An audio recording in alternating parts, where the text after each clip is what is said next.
Truly California is a KQED production presented in association with Cal Humanities.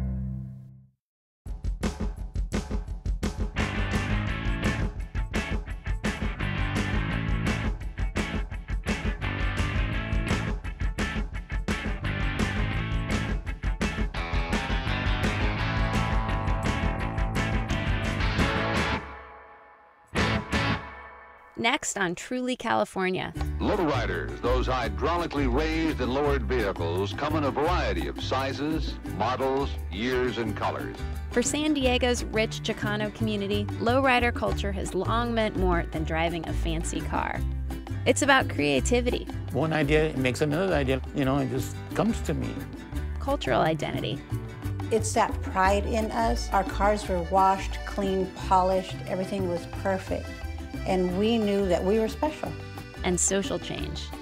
Lowriding means to me the beauty of my culture. It's art, and at the same time it lets people know, hey, I'm here to stay, and I'm as part of the American melting pot as anybody else. Next on Everything Comes from the Streets.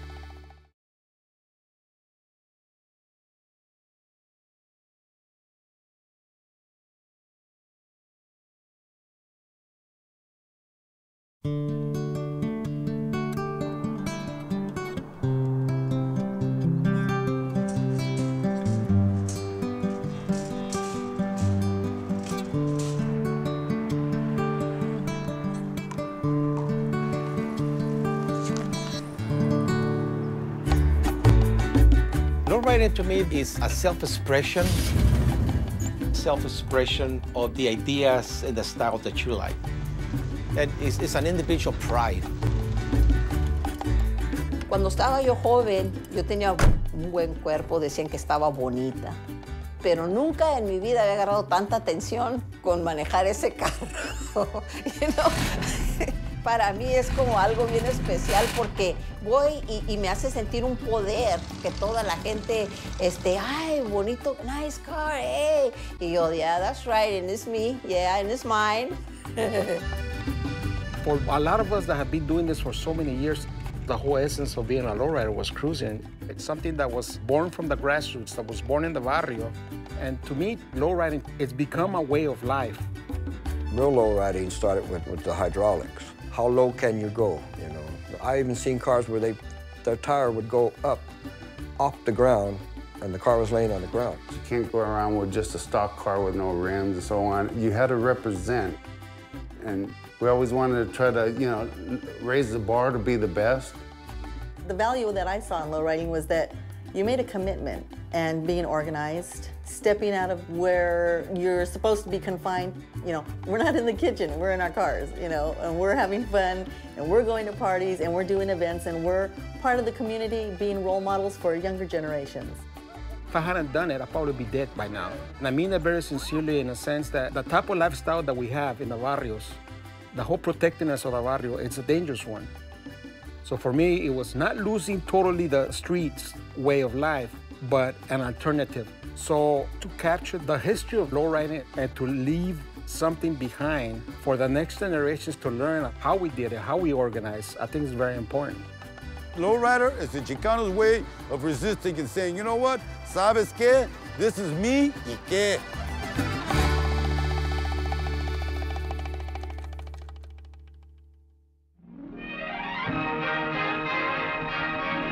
Chevrolet presents San Diego and the Ramona country.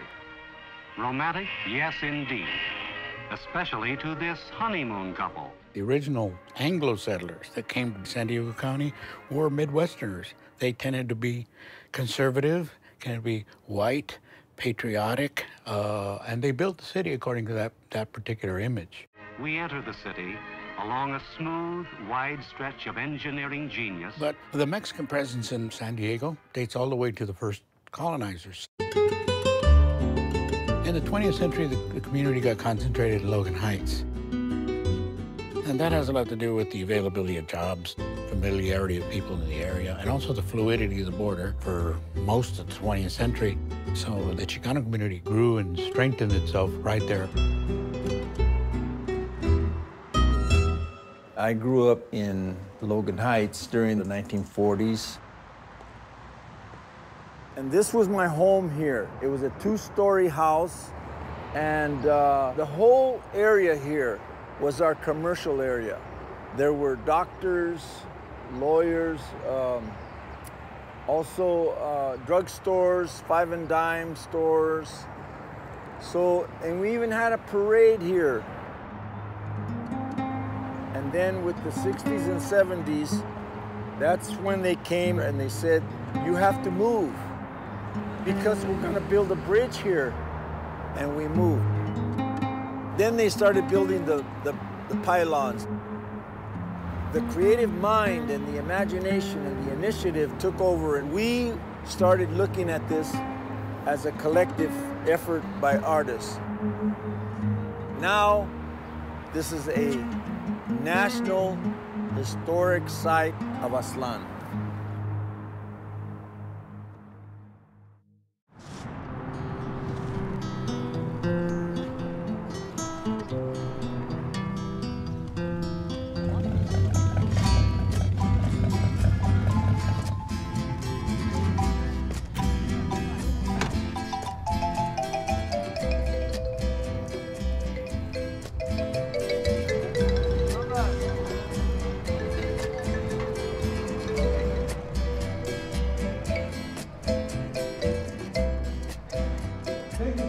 Give yourselves a round of applause. Give it for Chicano Park Day celebration. ¡Que viva Chicano Park! ¡Que viva! ¡Que viva la raza! ¡Que viva! They're just getting warmed up. That's what it is. Today, we're actually celebrating the 42nd anniversary of the beginning of the park. And there's a lot of festivities today, and mostly a lot of nice cars, you know, and friendly people, from young to adult. And it's a big family day event. Today, I brought this 53 Pontiac convertible. It needs work. It's not finished yet because we got other projects, but I've been doing this since 68, 69. I used to cruise around here before the beginning of the park. Chicano Park was a manifestation of a struggle by the people here in this community.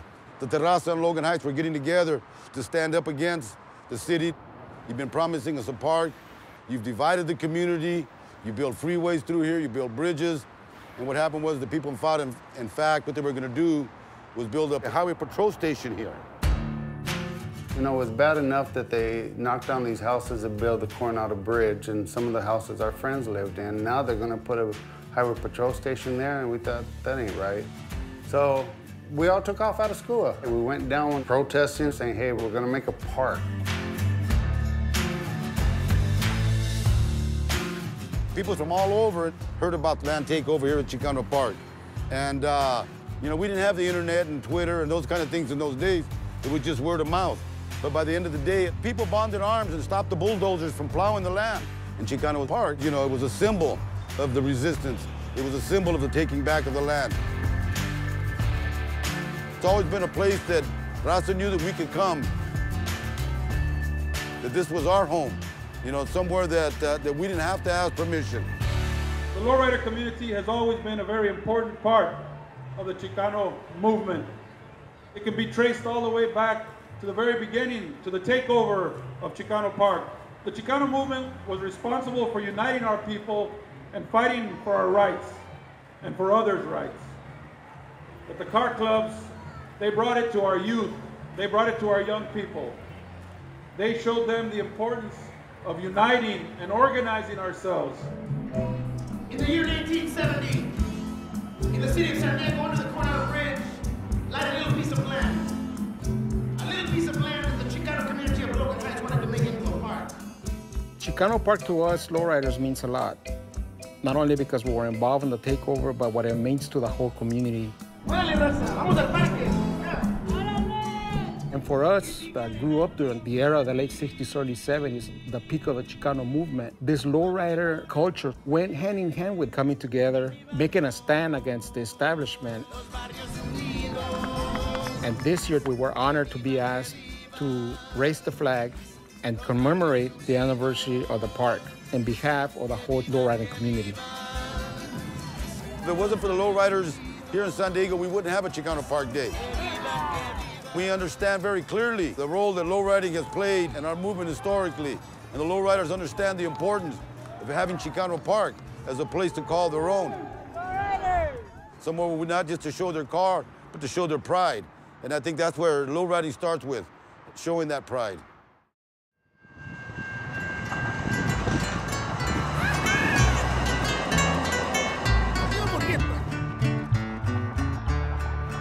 Yo no soy americano, pero comprendo el inglés. My first time that I saw one of the lowrider cars, I could see how low it was and how beautiful it was.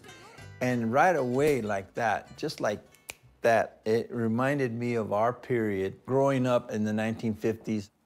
I could see that something that we did seemed to have been influencing them.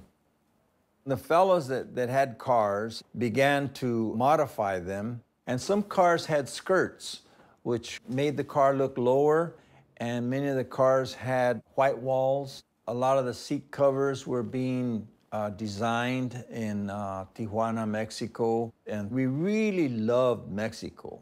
So we'd go as a group of us, but we were put down because a lot of us couldn't speak correct Spanish. We were made fun of.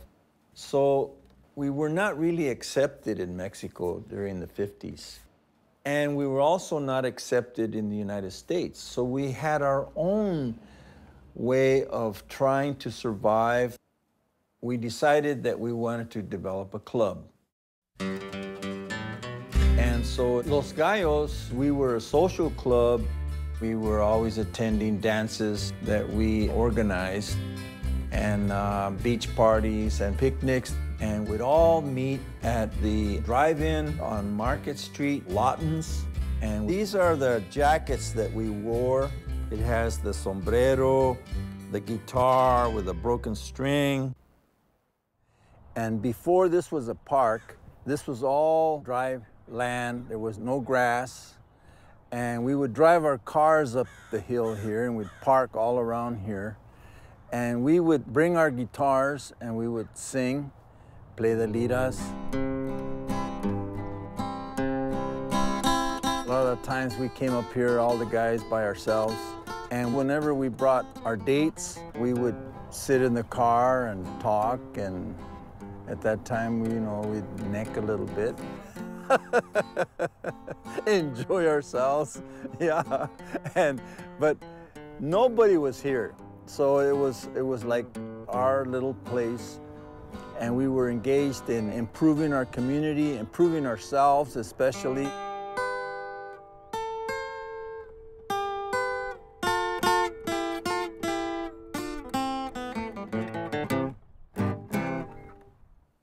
Our club gave us a lot of respect, self-respect, and we helped organize the Southeast Youth Council. And that included quite a few clubs. And also there were some women's clubs, and we did it to cease fights that were going on in the dances, and we also curtailed some of the competition. Like if we were going to have a dance in May, we'd go to the Southeast Youth Council and find out, is there anybody having a dance in May? Well, there was or there wasn't. So the Southeast Youth Council was very important. But even after we were organized and went to Sacramento on a juvenile conference, the Union Tribune reported, Jacket Club reports on good gang life. We had a president, a vice president, a secretary, a treasurer, a sergeant of arms, and a historian. That's who we were. And so they wouldn't even recognize that they still lumped us in as a gang.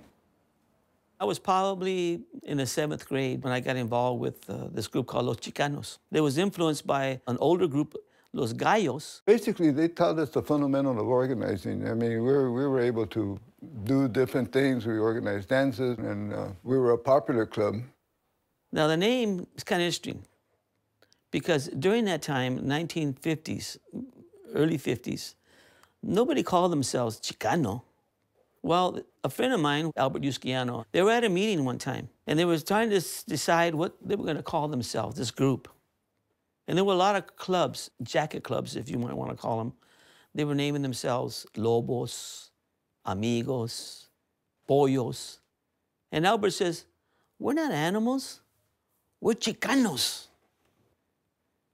Wow, that was a heavy statement. Because nobody called themselves Chicano. And so my point is, those Chicanos helped us develop this sense of worth, that we were somebody. A lot of us went to college. I'm proud to say that I worked for Cesar Chavez. Some of the jacket clubs were an important influence on us as lowriders. I want to welcome everybody for coming. I know it was short notice and everything for this special meeting, all right? Open it up, let's go around, see who we are, what club we're from. Arturo, amigos. I strongly feel that the jacket clubs evolved into car clubs. Gloria Bomba's Car Club. The jacket clubs gave us structure. Nick Highlight. George, individuals. And a sense of organizing events in the community. You guys don't know Chicano Park's on the 20th? Jermaine's got more information, Jermaine. We talked about it earlier this year that you guys would have the first 2 weeks. And also governing ourselves. We're getting the applications. We use a very similar structure that some of the jacket clubs used. Just a reminder to everybody, dues are due next month. Another big influence is even the jackets themselves. The great majority of the lowriders today wear the same style of jackets of back in the 50s. So there's a strong correlation there.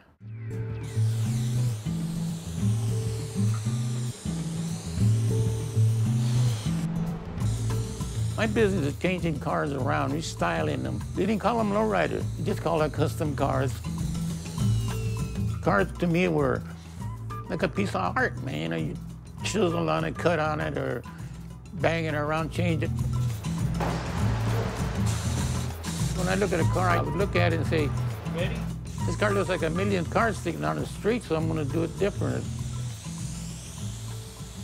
Robert Martinez and his auto shop that he had here on Imperial, he was a very important figure in our period, and he experimented a lot. Customers, they wouldn't want to know what my ideas were. I remember this guy came to me with a Mercury, and he gave me $1,000 down, and every time he come in, he gave me 1,000, so I changed it as he paid me, you know. On the front, I put a DeSoto bumper, I put Cadillac headlights that are Frenched in, like a shade over them. That hood had a chrome, like a little scoop across the front, and I made the scoop disappear to the point to the bottom of the grill. Took all the bumper bolts off and made it plain. Put Mercury taillights on it, extended the bumper, and I put his initials in the back, you know, striped it all out. And then I put Buick chrome on the sides. I put electric doors, so you push the panel of the car and they would touch each other and it would open the door. And I painted it twice. Once was blue and silver. And then he said, I want this car to be, I said, I want it noticeable, man. So I painted it orange and put the silver trim on it. And that's what I did to the Mercury. I did a lot of work into it, you know. My school was in my yard, learning from my dad. My dad used to be a mechanic. I was about 16. I was chopping cars with axes. They were wrecked or they were wore out. So my dad used to scrap them. Then later on, I learned to weld and change motors. I started to paint cars. And, that's when I met the Bean Bandits.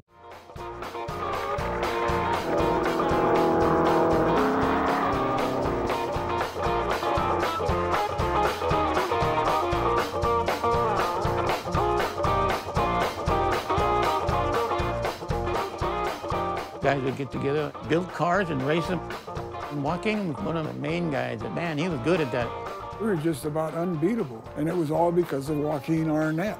We all helped and worked on the cars and stuff, but it was all his ideas.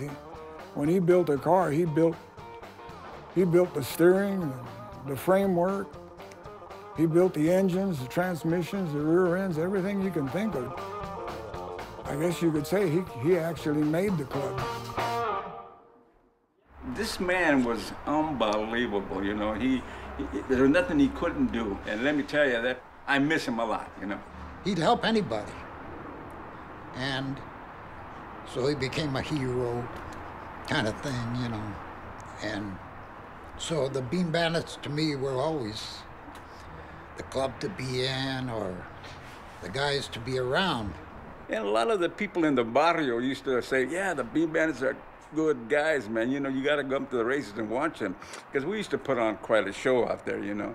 We wear Mexican hats and white shirts that los braceros used to wear. That alone, they would pay us just to show up. Part of the fame was they were fast. And a lot of the speed came from drilling out the carburetors and running alcohol and nitro later. But Joaquin had the secret of running.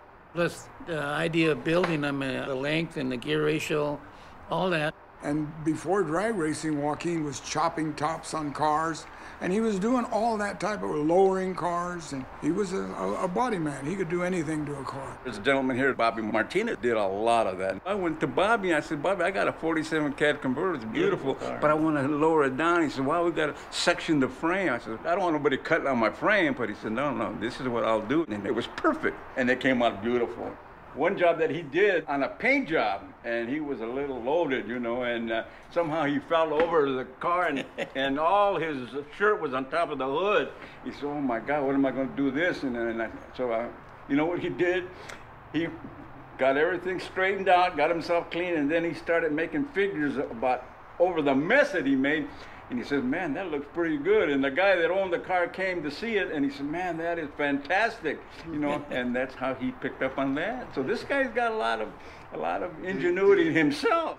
I'm the first guy I ever did a colored chrome, they call it.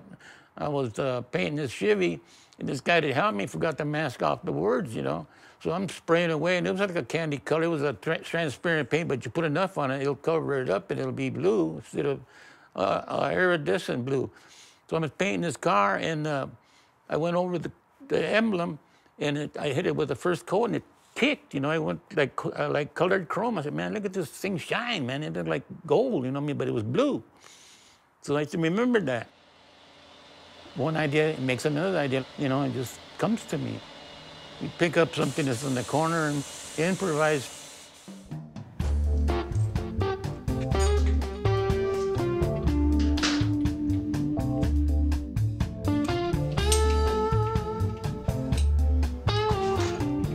I was just a little boy back in the 50s, and that's where I first got into cars.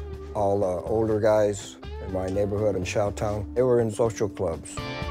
And they all had cars that were really nice, and I was always interested. And I would watch them work on them, and I would just go to their house.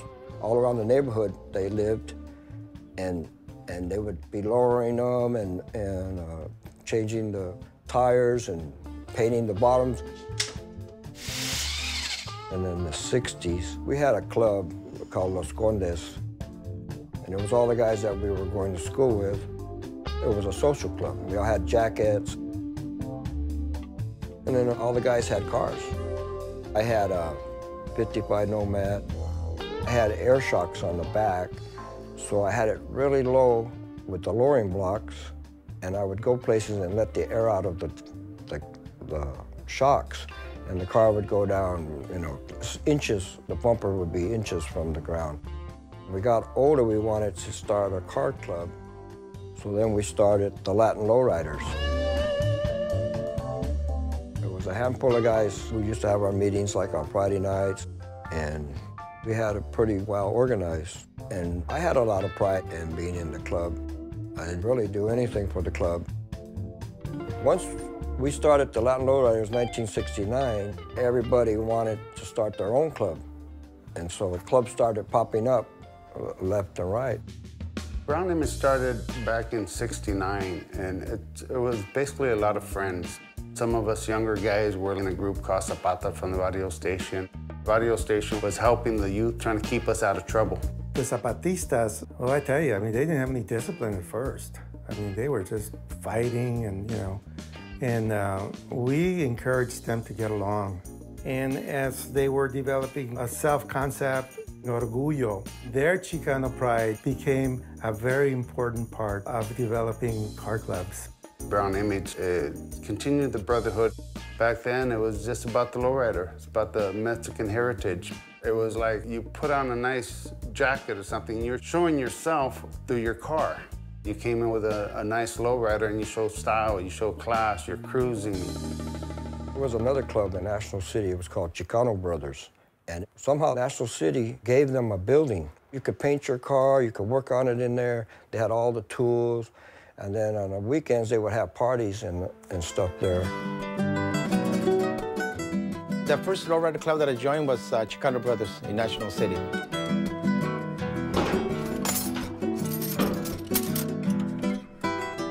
Don't forget, you gotta take the brackets because of the base for the battery. I was born in Tijuana, Mexico. Basically grew up in Tijuana. Growing up, my brothers were always working in cars. We used to do a lot of body work and changing paint, primer, and that kind of stuff, and changing the look. And the Chicano Brothers, the way we got our warehouse, basically, I think it was Chuco, Arturo Ruiz, or somebody on the club knew Mr. Camacho. We helped him through one of the fundraisers that he had.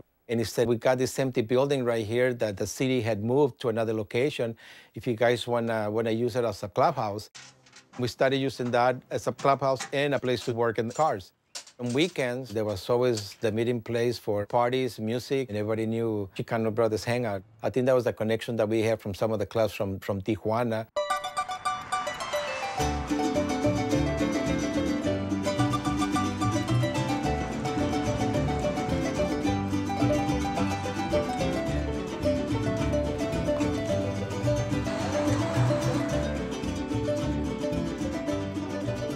La historia de los lowriders en Tijuana, pues empezaron desde aquí, por decir, fines de los 50. Hubo unos clubes aquí en Tijuana que anduvieron fuerte. United Brown, Brown Classic, Crystal M's, o sea, Cronos. Yo me inicié en un club que se llama Club Duques en 1970. Club Duques se inició en 1956. Eso fue en la Colonia Libertad. Y ahí llegó a tener hasta 150 miembros. Decimos que el club social, porque hacemos eventos con un fin de ayudar ya sea a un asilo, un orfanatorio, un hospital.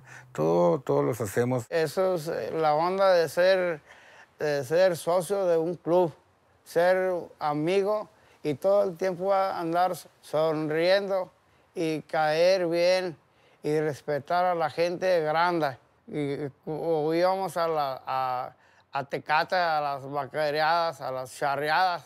Y luego también nos íbamos a las playas de Tijuana. Somos muy unidos, ¿verdad?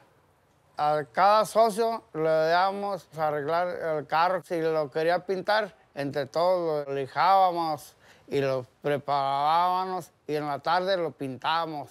Y a la siguiente semana le tocaba a otro socio, porque ahí en Tijuana estaban todos los yonques con carros viejos, ¿verdad? Yo los compraba por $20 y nos los traíamos jalando con una cadena para acá, para la Libertad. Y lo empezábamos a jalar entre todos ahí para echarlos a andar, ¿verdad?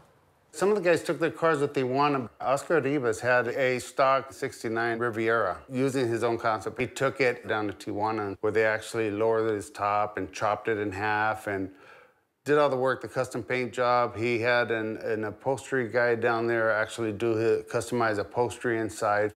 A lot of work was done over there because it was cheaper and faster. And the casinos, the Brown Image, all the Latin lowriders, they used to go to my suegro's house, y ahí tenía la foundry, and we used to make the plaques for them, for all the car clubs. And I used to work for my suegro, so I used to do the men's work. You know, do the rebaviar las placas and stuff, like have them ready and chromed up. Yo crecí en la colonia de la Muerta, en Tijuana. Yo tenía como 16 años, yo creo, y ahí empecé a conocer lo que eran carros viejitos. Todos me encantaba, pero no los podía manejar. Yo no sabía manejar estándar. My husband at the time, we used to go to las playas de Tijuana, y we used to cruise around, pero a certain point se ponía bien borracho. Y entonces yo me quedaba sentada esperando hasta que él se le pasara la borrachera porque yo no sabía manejar el carro. So, un día dije, pues, ¿cómo que me voy a quedar aquí todo el tiempo? Y van a pasar años y él va a estar borracho y yo esperando, ¿verdad?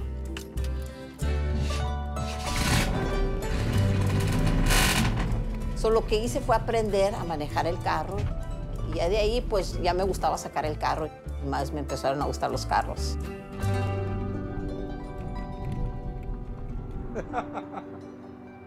Sí.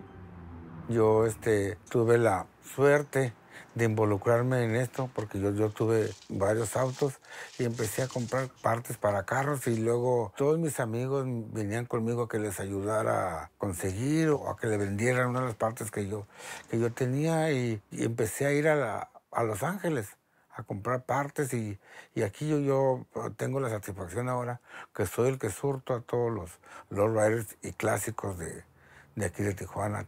Para mí los lowriders es como si fuera este cuarto, como me lo están mirando aquí están los pósters de hace 40 años cuando yo era un joven y esta ha sido mi pasión, lo que son los autos y el baile. Va en conjunto con los lowriders porque así se hacen los bailes y todos los lowriders van al baile y todos sacamos los carros a vivirlo del momento que tuvimos de juventud en ese tiempo y que lo seguimos teniendo porque yo creo el corazón no envejece. Nosotros no somos lowriders, ¿verdad? Y nosotros somos chuquillos, ¿verdad? Somos de la raza, ¿verdad? Que nos gusta tener los carros arreglados, chuquillos, ¿verdad? Nada más bajitos y con 2 pipas tronadoras. Porque se mira que llegó el escándalo. Y así es el rollo de los chuquillos, ¿verdad? Y somos felices. Con esa onda, al tronar pipa, como que nos llega al corazón el ruido de ese motor, ¿va?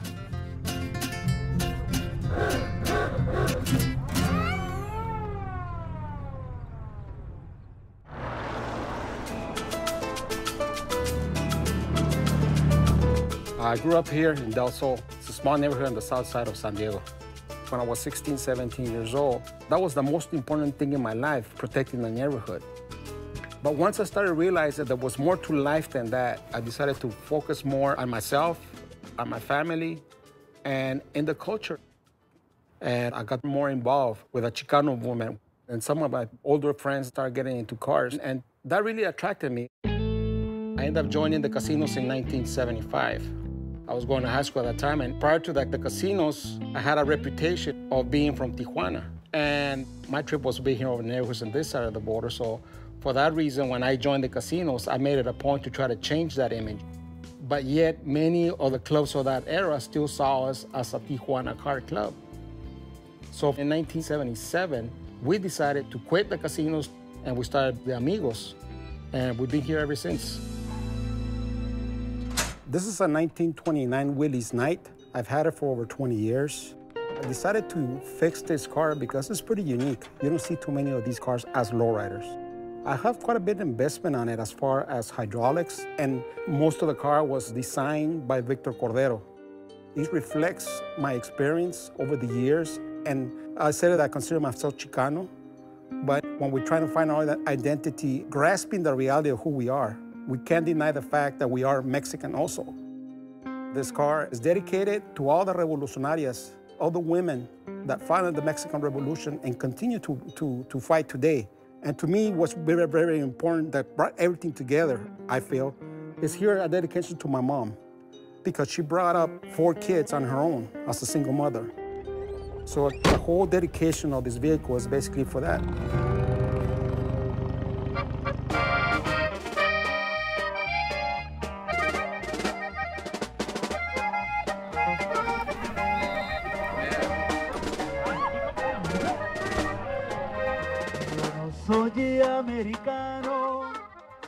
When I started lowriding when we were kids, it was something innovative. It was something new, what we call Mexican or Chicano ingenuity.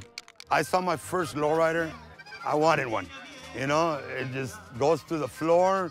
This is probably the ugliest setup that's here, you know, but it works. On the setups and the hydraulics, all my friends got together. We put it in. You got your cylinders tied up to a tailgate. You got 2 dumps so you can lower each side individually. You got the batteries hooked up on parallel, hooking up to some solenoids where the switch is going to the front, where you could hit the back, or the car can lean to either side. and it's an old school car. You know, other cars, they love that style of a hot rod, bigger tires, burning rubber, speed. With me, it was to the ground. It's just us. And everything came from the streets. A lot of our hydraulic parts, they were airplane landing gears. And we used to go to the Army surplus stores. Up in Los Angeles, there was a place called Pally Supply, and they had a lot of cylinders and stuff, you know, from the Flying Fortresses, those bombers. The Flying Fortresses, the pioneer four-motored bomber, in the air since 1935. What makes the tires come down or up? Those particular cylinders are the ones we were using. Of course, they were big, so we had to adapt it to our cars, but it was all recycled materials. There was no manual that a guy could go to. It was just the people talking to each other in the club, and that was one thing that was good about the club, because you always could find out more things, and, well, where'd you get that at? We want that, or the different clubs would talk to each other. It became a challenge, low riding. You know, as people, like,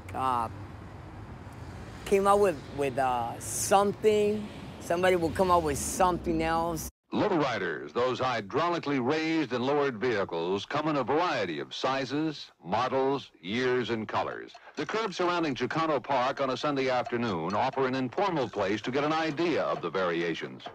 Sure, all would like you to look at theirs, but of course some spend more time and money on assuring that what you see will impress you.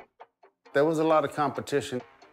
My brother was labeled the top hopper in San Diego for a long time, where he was always challenged. So wherever we went, there was always a hopping contest, and we go head to head right in the middle of the street. One morning, we had a group that came to the house calling me and my brother out early on a Sunday morning.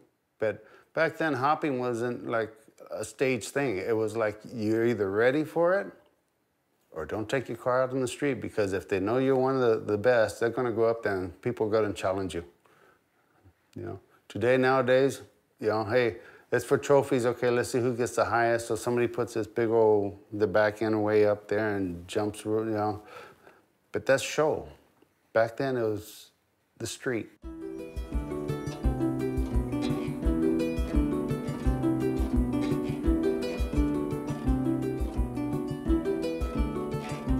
The culture of lowriding, you know, is a part of the Mexican-American culture, the Chicano scene.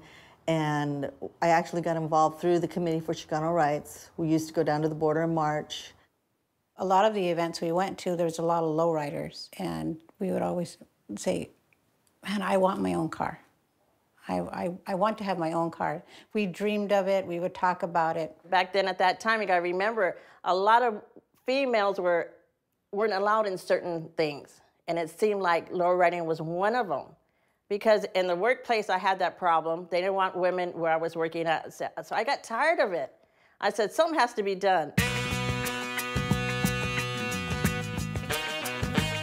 Ladies Pride was the first girls' car club in San Diego. The main problem we had was coming up with the name. And I said, we have to come up with a name that when somebody looks at the plaque, they know it's a women's car club, not just some girl driving their boyfriend's car. And then also the girls took a lot of pride in their cars. So we just put the two and two together, and then we came up with Ladies Pride. And it was a perfect name, because obviously we were all ladies and we had our cars, and that became our pride and joy, which actually was the logo that I had on the back of my Monte Carlo. It started out black car, and then eventually it was like a black pearl color. Then I had a T-top put on, which was something that was real popular in the late 70s. What was really different and unique about it was that when you seen all of us roll up somewhere, everyone was anxious to see who's going to come out of that door. And then the expression on their faces when they see there was a woman. In fact, I remember several times, a lot of us, when we were parked or we stopped to eat or we were at an event and they would see our cars, some of the males that did not know us would come up to us and they would say, hey, is that your boyfriend's car? Is that your husband's car? And we would get a laugh out of it, because, you know, we were so proud of our cars. They would say, no, that's our car. You know, we own it. We take care of it. And when we were called to do interviews, it's just an awesome feeling to know that, hey, I'm a part of this lowriding. And it gives me goosebumps at times to know that, hey, you know what? We did this, and other people noticed it, and we're a part of the society that we grew up in, that we've seen our fathers, our brothers, and whoever do this, and it's just an awesome feeling to know that, hey, you know what? I'm a part of this low riding. What we did by putting together this club and being members of this club would open the doors for lots of other women to do the same thing. I got involved in the Specials Card Club in 1979. You know, all women, and we were more like sisters. It took us a little while to understand the dynamics of what a car club was, you know, coming to recognize officers, but I think it really became a family. It was an extension of a family. And we were from different sides of town. There was no barriers of I'm from this, you know, hood and you're from that hood and I can't associate with you. When we came together, we were as sisters. We were united as one. If you took one on, you took all of us on. Noni's mom was our second mom. All the girls would go over to Noni's house, and Noni's mom would be there. My mom, she was a traditional Mexican mom, but she accepted me being a lowrider, and she was always supportive of it, you know? So that was a blessing to me. Because most of the time, there was a misunderstanding of why we wanted to do it, and they're thinking we were looking for the attention, but we really had a genuine respect and a love for the cars. Being women, they were a little bit harder on us. We had to maintain those cars, and they had to look good. You know, like step it up a little bit more. We couldn't be sloppy. We had to be organized, you know. Even our appearance. When we were wearing our shirts and flying our colors and flying our plaque, we had a standard we had to live up to. I always liked to be different. So I got a 1979 Cutlass Supreme. Mine was avocado green on the bottom, white vinyl on the top. So when I got it, it was stock. The car was stock. And my dad said, you know what, you got a great car. This is a beautiful car. 2 weeks later, I took it, we lowered it, pinstriped it. It was beautiful. Then my dad said, you ruined the car. But it was my very, very first car, and I was proud of it. Welcome, everybody. Tonight is Lowrider Night, as all of you knew. I'd like to Even though I don't have a car, I still love to be around the cars. It's that pride in us. Our cars were washed, clean, polished. Everything was perfect. And we knew that we were special. We were the Specials Car Club. How are you guys doing? We got a trophy for the best car and the best motorcycle. So tell all your friends, tell everybody to vote. Okay. All right? Okay. To compete with the fellas and gain respect, I actually feel like I have to work a little bit harder and step up my game. My car, her name is Christine, and it's taken me about 20 years to get her to this point. I think I built a pretty nice car, you know? I even hear comments saying, wow, look at that, you know, yeah, she's got the best car out here or whatever, you know? To me, I just love my car because it's a part of me. I feel like it's an extension of me. As a club, one thing that we always looked forward to was cruising, and that was on the weekends. One of the places was Sun Highland. We were always trying to establish a cruising area, and everybody picked Highland, you know, because we had people from Chula Vista, and they come down Highland to get to San Diego, and you go that way to get to Chula Vista. And you always see people going just on their everyday drive. I was working at the cannery. I would have to work weekends. So what I would do, I knew I had to be able to work at 4 o'clock, get up early, go down to Highland leaving here about 2 o'clock. And you know, everybody knows it doesn't take no 2 hours to get from here to Logan Heights, but it did for me because I would go on down Broadway, get onto Highland, cruise Highland, go through Shelltown, come down, and then to work. We would caravan down to Chicano Park. We would caravan all the way down to Highland Avenue. It was just like going up and down. Didn't matter. We'd make sure we had gas. We had our snacks in our cars. My son always went with me in the back seat, and he loved being a part of that. For us, that was it. It was the roots of, I mean, that was the whole essence of being a lowrider, was cruising and showing off whatever new things you had done to your car. Highland Avenue, when I started here in 1980, would be bumper-to-bumper traffic on both north and south lanes from 4th Street all the way to 24th and sometimes 30th Street.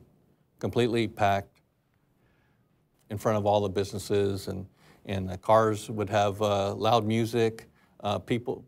Traffic would be stopped, so people would get out of their cars, talk to the people behind them. And the business are complaining, and it's like people ruin a good thing. There was a lot of fights going on, but it wasn't really with the people that were in the car scene. We spent a lot of time and money on our cars, so the last thing that people involved in lowriding wanted to do is to get involved in any kind of trouble. Now let's take a look at an entirely different kind of car. Leonard Villarreal concludes his special report on lowriders and looks into some of the problems the car clubs have with the law. Leonard? Tonight, Harold, it is the lowriders and the law. So far in our series, we've looked at the fun and the spirit of the lowrider, but there's also a very serious side to the attention these cars and drivers receive. It seems for many lowriders, trouble of various degrees seems to follow. Cruising has created a lot of problems for the lowrider, especially in National City. Officials say crime, among other things, forced them to take action. The businesses would call and say, hey, we have trespassers.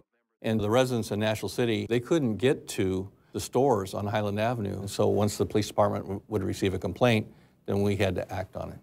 You gonna give me a ticket for all that? Yeah, that's what we told you. All three of them citations? All three of them, plus what I already saw. You're bouncing on the street? So one of the sergeants and lieutenants did some research and came up with a bunch of different vehicle code sections that nobody really knew about.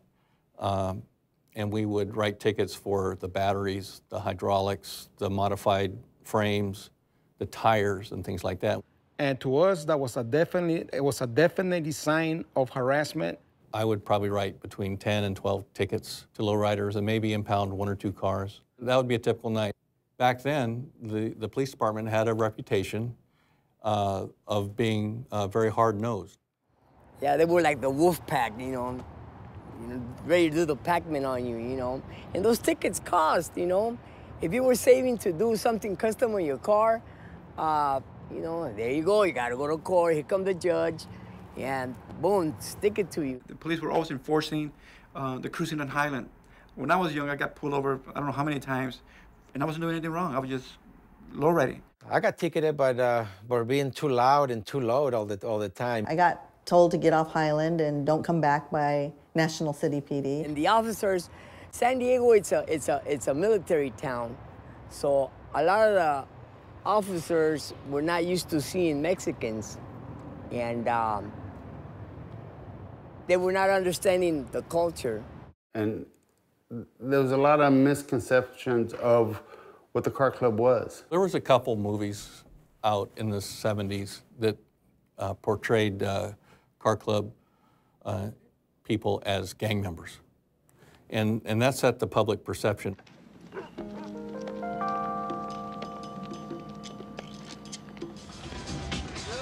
Boulevard Nights came out, I remember seeing it at the Harbor Drive-In.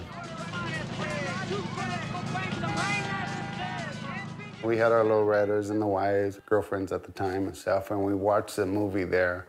Even brought the kids. Shit, we wouldn't even know what happened. Hey, Pato, what's the matter? Who did it? 11th Street. And we were really amazed how over-dramatic they made it. Let's go! To make the lowriders look violent.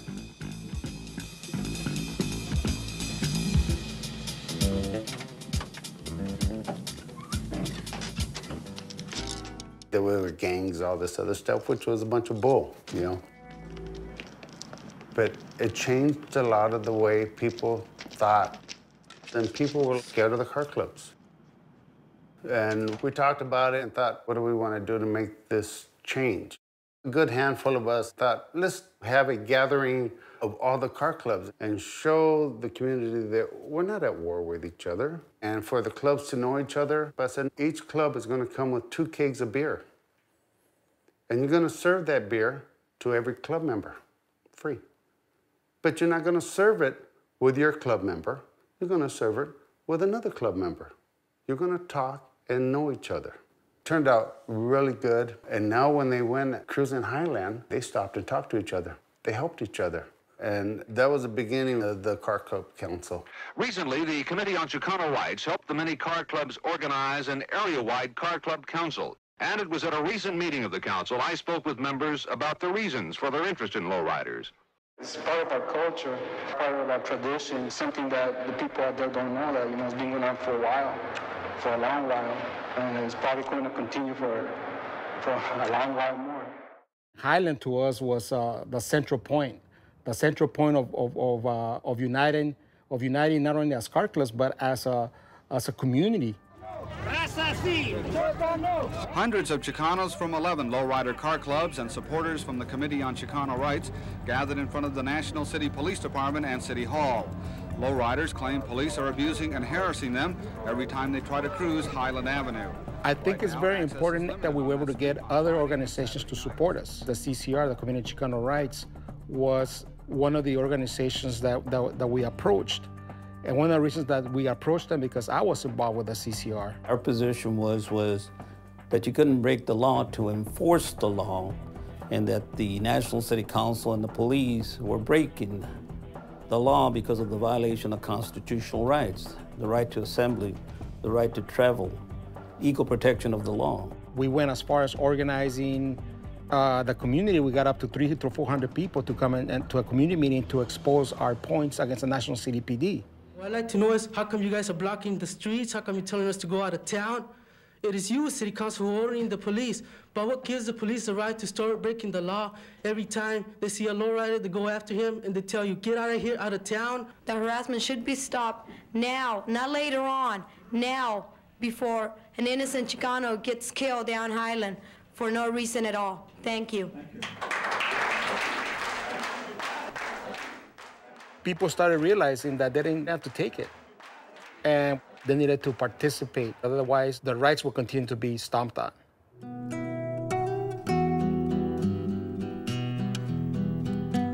And unfortunately, the National City PD continued with its efforts to the point where many lowriders stopped being lowriders. And it's ironic, 32, 33 years later, it's still the same situation. The sign right behind me kind of tells that story as far as how it got so political and it got so hot that they just wanted to cut it once and for all, and they just eliminated cruising here in Highland.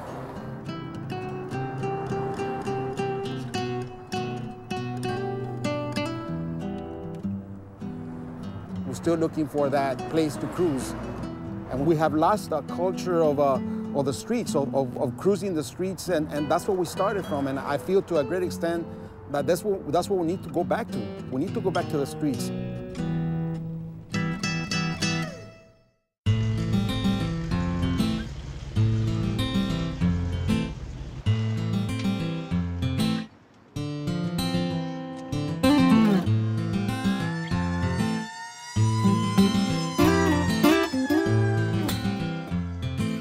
It's the X-Men's 10th annual Cruise for the Cause Bone Marrow Blood Drive.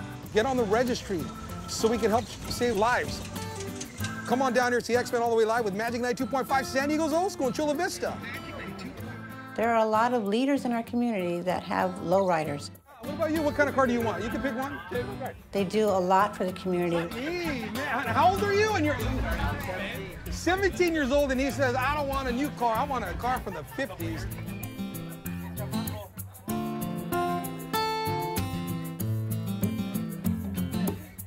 I haven't been in the game for a very long time, but I'm a lowrider at heart, and lowriding means to me the beauty of my culture, the beauty of what I know, where I'm from, putting it on a car and expressing how I feel about my life, and it's my identity. And so, it's art, and at the same time, it lets people know, hey, I'm here to stay, and I'm as part of the American melting pot as anybody else, but this is my style. And that's what this show is about. And of course, we're helping families for those bone marrow matches, at the same time getting people to donate blood in our community. I think lowriders have a lot of potential to influence today's world. Today, lowrider has become international sensation. Basically, when I was a kid, the first lowrider I ever saw was... That's why it's so important as older lowriders such as myself to educate the younger ones that are coming up about the ways of being. Our traditions, our history, our culture. Being Chicana, being able to represent who I am, being part of lowriding, I mean, that's still in my heart. It's not something that you're done with if you have a love for it. My daughter, she's in a lowrider bike club. She has her lowrider bike. So it's gone to another generation. And I hope that my daughter can see that, yeah, this is what your mom did, and be proud of who you are, you know? She's the only girl in her bike club right now. So being in the car club helped me to help her.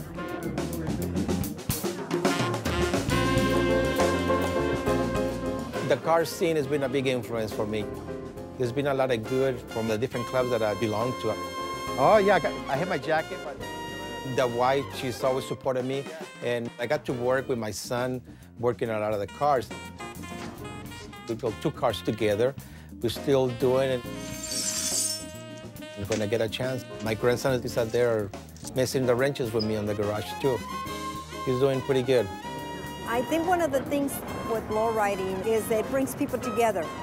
And even though years have passed, these are friends that you continue to have because we all had a common goal. It's something that years from now we'll still be talking about. It's part of life that keeps me going. It's good for your spirit and it's good for your soul.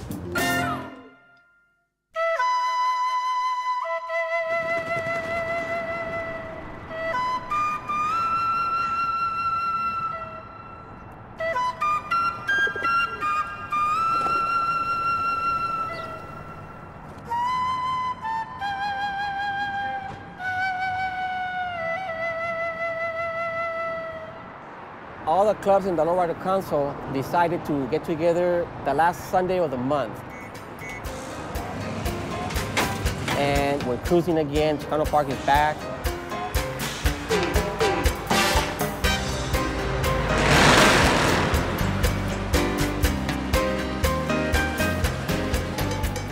More and more clubs are coming down like we did 30, 40 years ago. So we're going to continue with the old tradition of cruising here in Chicano Park.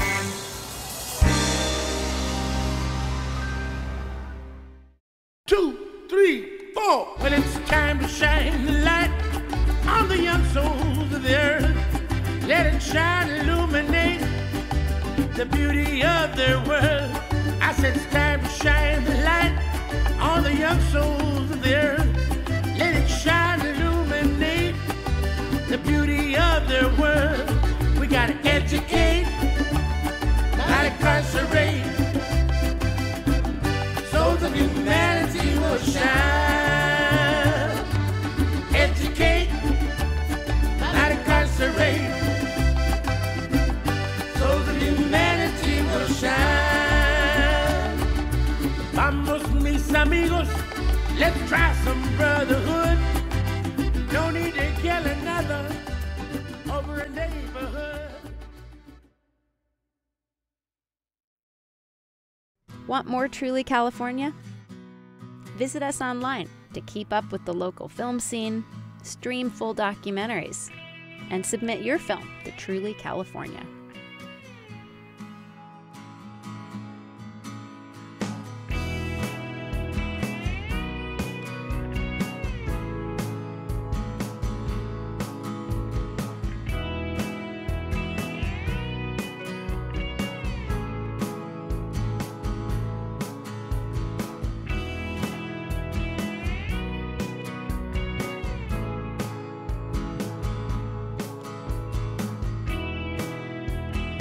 Support for Truly California is provided by the members of KQED. Truly California is a KQED production presented in association with Cal Humanities.